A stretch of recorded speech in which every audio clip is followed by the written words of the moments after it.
Hey guys, welcome to the Deansy Boys Show. I am your host, Reece Deans. I am with my good friend Aaron Langmead. and we're at the Pill Millennium Center here with the ECW WWE legend himself, Raven. Raven, thank you for coming on the show. I know you've got a busy schedule. I'll keep this short and sweet for you. Thank you for having me.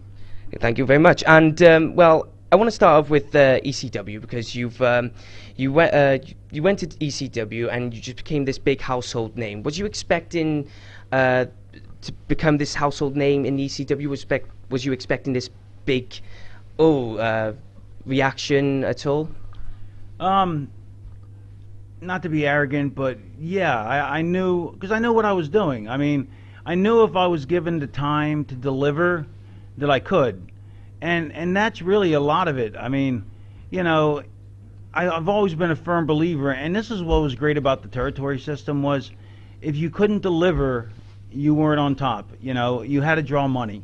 And it wasn't based on, and sure, there were people who got booked, you know, because they were friends with somebody, which is fine. I mean, there's no problem with getting your friends jobs as long as they're not in a position they're not qualified for. You know, nepotism is okay. I mean, I don't have a problem with it, but I do have a problem with guys getting opportunity after opportunity that always fail, and then guys who deserve an opportunity aren't getting it. Now, granted, I burnt a lot of bridges, so a lot of it's my fault.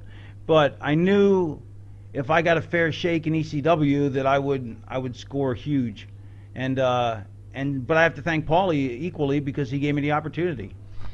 Well, Paul Heyman, you know, he's always been a big influence in professional wrestling, but during your time in ECW, there was always a lot of conflict between Eric Bischoff and Paul Heyman.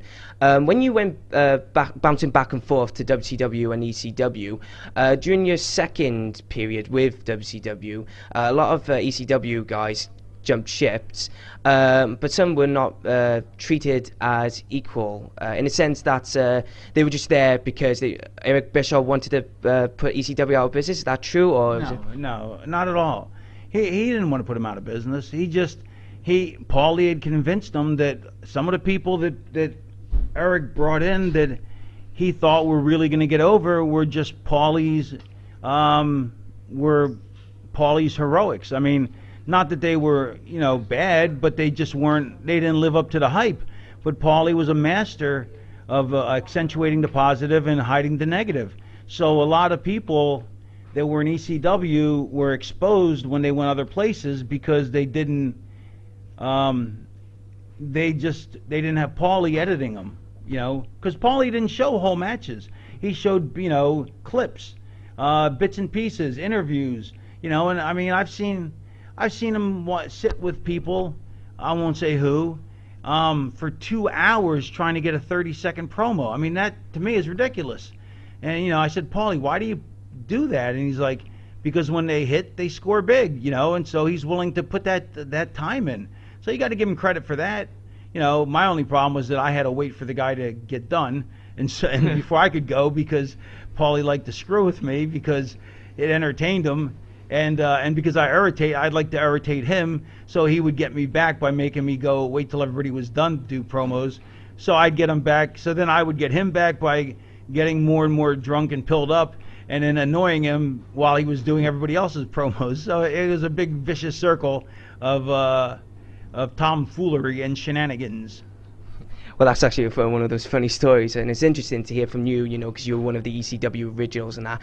When you jumped to WWF, I mentioned this in the questions. It was the WrestleMania 17 triple threat hardcore match with you, Kane, and the Big Show, and you told me all the wacky stuff. But what actually came down to you three going into WrestleMania 17, considered one of the greatest WrestleManias of all time? What actually came to that idea of like, yep, we're going to do this triple threat match? No idea.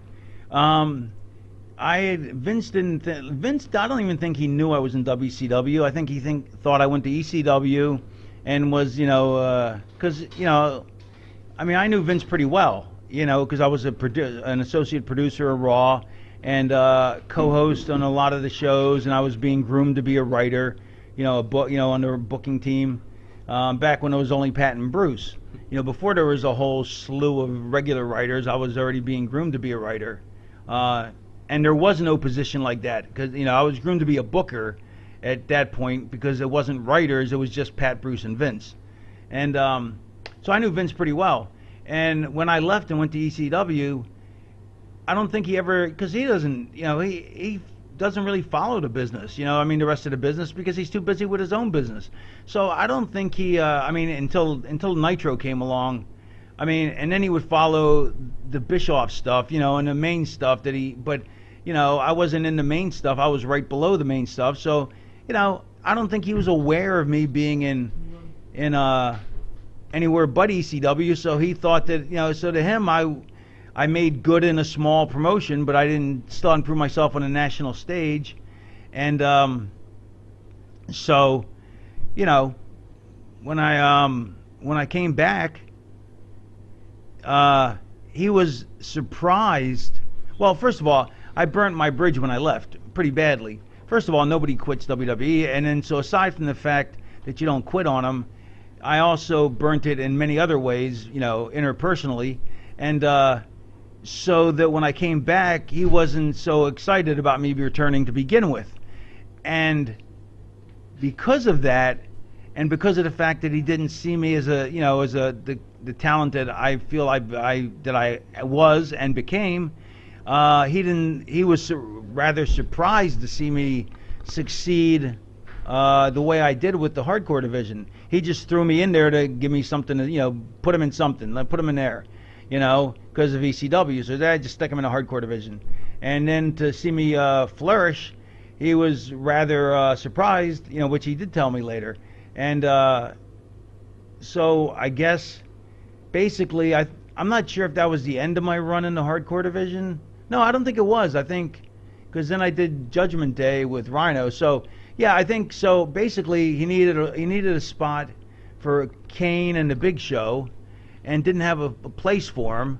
So he put them in the hardcore thing because there's always you can always guarantee an action-packed match, and so because they were in it, I was actually able to be in much bigger spots, I think, than they would have planned. They wouldn't have given me such great spots, with through the plate glass window and driving the golf carts and all that, if I wasn't in there with Kane and Big Show. But because they wanted them to make sure Kane succeeded, and Big Show to a lesser extent, but still, because I know what Big Show. Well, Big Show told me what he made, and I know what I made, and I can assume what Kane made, and I think Kane made more than all of us.